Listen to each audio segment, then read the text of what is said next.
okay, so I can think of two stories. The first one would be on the back of that, practicing, seeing where you are. I was in a cafe, I was waiting for somebody, and I had some time to kill, and I was in a shopping mall, and I was sitting there having a coffee, and my angel sat down in the chair opposite me, which was an unusual thing. Now, you should be used to the angel that works with you, as Paul says, the angel that is mine, to the God that belong to the God I belong to. There's that sense of the angel of the Lord that belongs to God, who works with us. And so my angel sat down opposite me, and I was like, what are you doing? Because this was an unusual thing.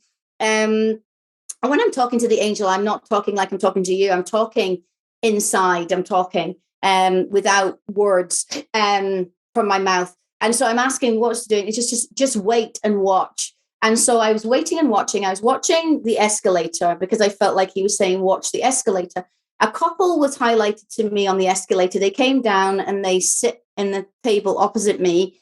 And I was like, oh no, don't make me go and talk to them. I'm going to have to go and talk to them, aren't I? I'm having that internal conversation that, of course, nobody else does because we're all so holy and we're all so ready to go and do evangelism at any point. But this angel was like, just wait. And I was like, okay. So they got coffee and they sat down. And he says, I want you to go and tell them this, that when they choose to have children, they will have no trouble. And I was like, you want me to tell them that? I don't even know if they're together. I don't even know if they're married. I don't even know if they're thinking about having children. Of course, all these thoughts are going in your head.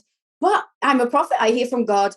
And so it's that sense of going over. So I was like, I choose boldness and courage in this moment, and go over to the table and release that to them. And there was a little bit of a, who's this strange lady coming over? And I said, I'm really sorry to interrupt your coffee, but I was just sitting there and God spoke to me, and this is what he's saying to you. And it may not mean anything right now, but he really wants you to know that. And so I told them what he said. And then I walked away and I did I'm out of here, right? Let's go. Vamos, angel, we're on to the next thing. And in that moment, I feel like, God gives us moments where we have to train our bravery. We have to train our boldness and courage.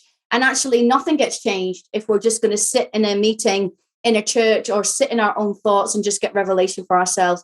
It is about displacing darkness wherever we go. And sometimes it doesn't make sense to us in the moment, and sometimes it doesn't make sense to them. But I believe that at some point, that word would have held them, when they needed it to be held.